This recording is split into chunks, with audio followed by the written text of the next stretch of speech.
Having a vision. It is so important to our dealerships to have a vision for them and to be forward-looking, forward-thinking. Yet so many dealers trip up to have an idea of what their dealership should look like in the next 2, 3, and 5 years. We're going to talk about it in this episode of Down Payment.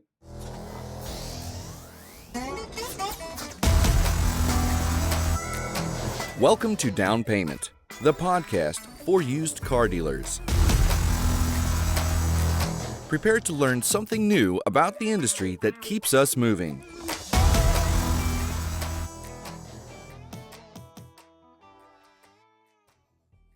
Check out all our podcast content on our social media channels. We are at Down Payment Podcast on YouTube, Down Payment Podcast on Instagram, and Down Payment Pod on X. Welcome back. In this episode, we're going to look really high level at the dealership and talk about vision. It's important to have a vision for your dealership, and yet for so many dealers, they have a really poorly defined concept of their idea of what they want their dealership to look like in the future. We're lucky to have our special guest Charles back on the show, and we're going to talk about creating a vision for your dealership. Charles, welcome to the show. Hey, Ted, how you doing today? Good to have you back. Good to be back. Today, we were talking about, earlier before the show started, about talking about real big picture, creating a vision for your dealership and how to do that, what you need, the mindset you need to have. Why is it important to have a vision for your dealership? Well, I think you have to know where you want to go, where you want to take your business. Do you want to stay small and sell 1-2 cars a week, or in any other business, do 1-2 things a week, or do you want to grow? Do you want to advance? Do you want to be more profitable? In order to do that, you have to do a plan of action to say, here's what I want to be in 5 years, and here's how I'm going to get there. And you have to get everybody on board in order to do that, because one person can't have a vision if not everybody's working for it. Absolutely. So it's more than just having an idea of what your business looks like in the future. You also have to communicate that. Absolutely. We all have a lot of wish lists. We all have a lot of lists of this is what we want to do, this is where we want to be. But the other part is you have to have a plan on how to get there. And that's sharing that plan with everybody, so everybody has goals and statutes to hit in a certain period of time. You can say, this is what I want, but if nobody's working for it, you're not going to make it. Supporting your vision should be everybody's job. Protecting your brand should be everybody's job. You setting that line of sight, you setting that vision as to where you want to be, you need to share that around. You need to talk about it. It needs to be talked about all the time.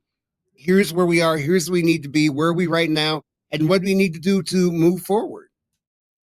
Yeah. I mean, automotive is an industry that you're either growing or you're dying, and you have to. Absolutely. It's such a highly competitive industry that if you don't have this idea of how you're going to change your business to meet the demands of the future, given a landscape that is just constantly in perpetual change, you're going to die. I mean, we're at a point where if your idea of your dealership is to keep doing the exact same thing for the next 5 years, you're in for a rude awakening in the next 2 to 3. And your business will die. Your business will die with the cost of money, with the cost of cars, with bringing people on, bringing people in. You really have to have a clear and honest vision. You really have to say, here's where I want to be. And if you're not willing to change, if you're not willing to grow, then you will die. Because if you continue to do the same thing over and over again, pretty soon it becomes obsolete. There's practically no town in America that hasn't seen independent used car dealers close up on their main street in the last 2-3 years. Just driving up and down the street, you see buy here, pay here, small car lots. They were there yesterday, they're gone today. And they've been around for a while. And so, did they have a plan of action? Did they have a vision? Did they meet all our financial goals and didn't have to have the business anymore? Did they just say, we're not going to make it? And financially, are we doing the right thing in order to get that done? But that's why you have to have a clear vision. And you have to make sure you have the right people in place to meet and exceed all of your goals and standards when those are set. I think that, and it can't be, we're going to talk about it in January and we'll talk about it next January. It has to be a daily thing. It has to be a daily conversation as to where you're going to meet, how you're going to meet your goals, where you're going to meet your goals. And I think that there's a lot of people trying to hold you back because they may not share your vision. If they don't share your vision, then maybe you need to relook at the people you have around you. No, that absolutely makes sense. Here's one thing, here's where we're going, then everyone needs to be there with us. So your vision really is this all-encompassing concept of your business. It's like a grand strategy, and you have tactics and strategies beneath it that support this vision. And it includes your employees, your hiring strategy, your recruiting strategy, your retention strategy. You want to keep on the people that embrace your vision, and the people that don't, they're not a good fit. And talking about your vision, communicating your vision, and understanding that it's a live, breathing thing. Because you may have one vision and you may look at things a year from now and say, you know what, let's scale back or let's move forward. It's a breathing instrument of where you really want your business to go. And we can all do pie in the sky. Here's we want in 1 year. That may not be possible. So if you break it down in smaller sections, 6 months, 1 year, 18 months, 2 years, you are more than likely going to get the result that you really need. Yeah. No, I can appreciate that. And I think, go ahead. I think a lot of people have that vision, but they don't do the architectural plan to get there. Here's how we have to get there.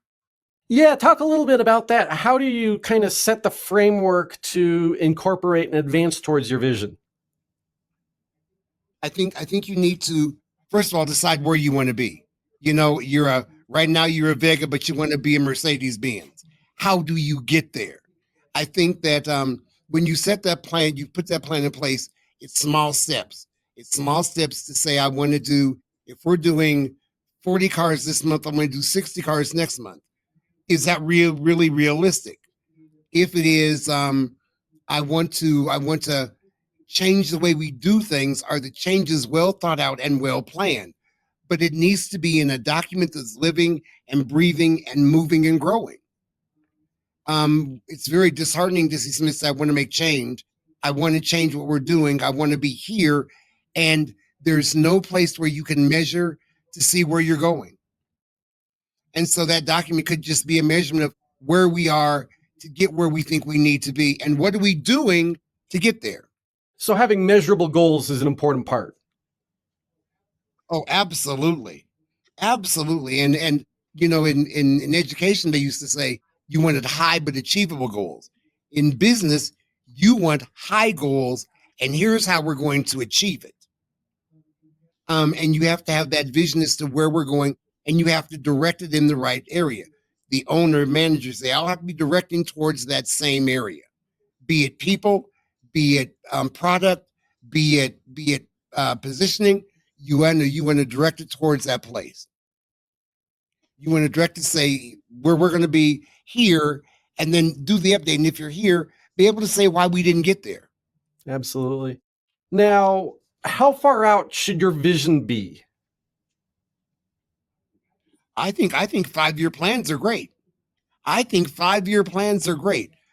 you have to remember it's a fluid plan. So if you say 5 years today, and you have set goals, you have set standards, you have talked about where you wanted to be, when you start reviewing those goals and standards, that 5-year plan may become a 3-year plan. That 5-year plan may become a 7-year plan. So I don't think there's a specific, but I think 5 years is a great place to start. Once you sit down and you put your plan in an organized fashion that you can share with everybody who comes in. Listen, here's where we want to be. I worked for a gentleman that said, when I went to work for him, he said, look, we want to sell, we want to sell enough that we're going to be collecting $150,000 a month. But there wasn't a clear plan on how to get there. Was it selling more cars? Was it increasing the amount of cars? There wasn't a clear plan on how to get there.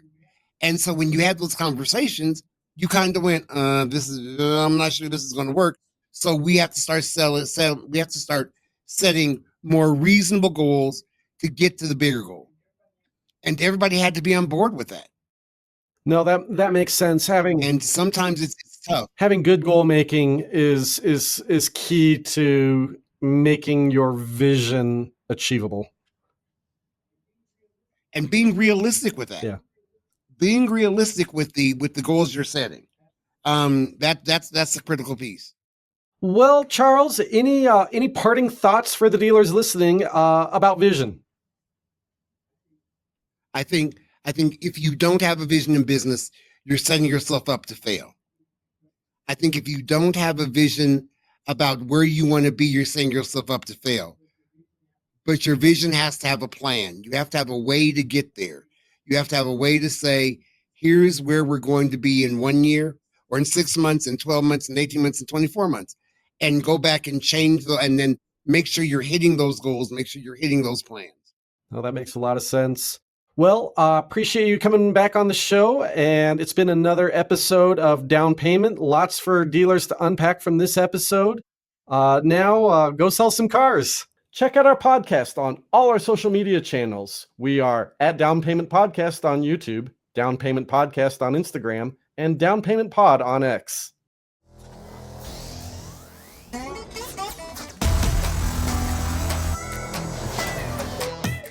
Thank you for listening.